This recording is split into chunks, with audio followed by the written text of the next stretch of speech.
Bon, je vais à l'essentiel, puisque un point que je vais développer, puisque vous avez eu chacun une insistance particulière, Monsieur le ministre et ensuite Monsieur le rapporteur, à vous opposer de manière véhémente à ce référendum d'initiative partagée que nous avons engagé.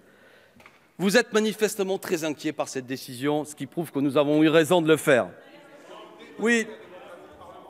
J'entends des parlementaires qui disent que nous sommes en train de dévoyer la démocratie parlementaire car nous utilisons un outil législatif. Nous sommes aujourd'hui face à une majorité qui considère que de demander l'opinion au peuple français d'une décision pour laquelle vous n'avez pas été élu, vous n'avez pas été élu pour ça, ce n'était pas dans votre programme, ni celui du président de la République, ni celui que vous avez mené dans vos circonscriptions, vous prenez cette décision.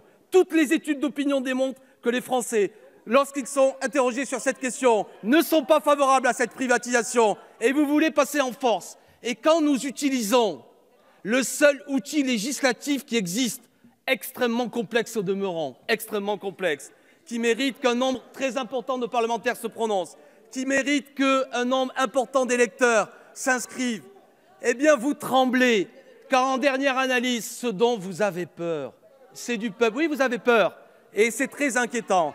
Mes chers collègues, vous êtes dans cette affaire dans une dérive autoritaire qui vous fait dire n'importe quoi, qui montre votre vrai visage, ceux de gens arrogants, sectaires, ayant peur du peuple.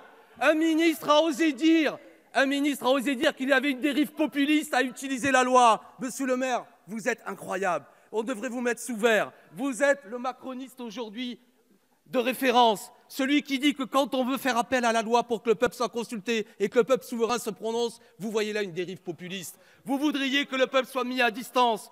N'êtes-vous pas choqué, monsieur le ministre, de participer à un gouvernement qui, une fois de plus, n'a pas été élu pour faire ce que vous nous proposez aujourd'hui? Et quand nous disons « vérifions », Madame Grégoire, vous pouvez crier 100 fois, vous savez, mais vous êtes le visage, vous dites cette inquiétude. Madame, puisque vous êtes aussi déterminée, notre seul souverain et arbitre, c'est le peuple. Et ce que je vois dans votre agressivité, c'est la trouille du peuple. Ah oui, comme je suis fier d'être insulté par vous mes chers collègues, un peu de calme. De populiste. Oui, appelons le peuple à se prononcer sur ce grand débat.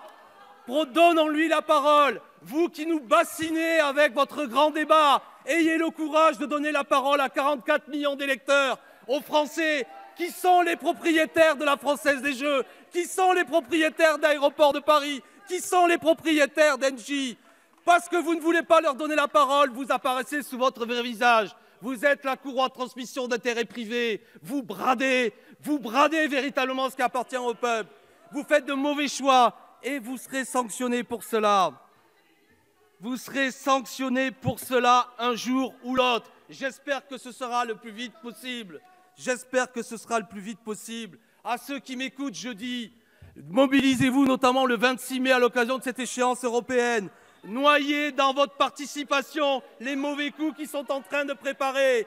Mettez-les très bas et vous enverrez le signal que vous n'êtes pas d'accord avec ce qui se déroule aujourd'hui. Voilà le sens de la motion de rejet préalable que je présente là aujourd'hui. J'invite à ce que tous les gens raisonnables, ceux qui sont attachés à une certaine conception de la souveraineté, ceux qui n'ont pas peur du peuple, ceux qui pensent qu'on ne prend pas des décisions stratégiques aussi importantes sans le consulter, doivent aujourd'hui voter cette motion de rejet préalable et doivent nous aider à rassembler 4,7 millions de signatures d'électeurs pour dire que l'initiative que nous avons lancée avec plusieurs groupes, cette initiative d'un référendum d'initiative partagée est un outil législatif juste et pertinent dans la période qui vient pour bloquer le mauvais coup que vous préparez. Merci.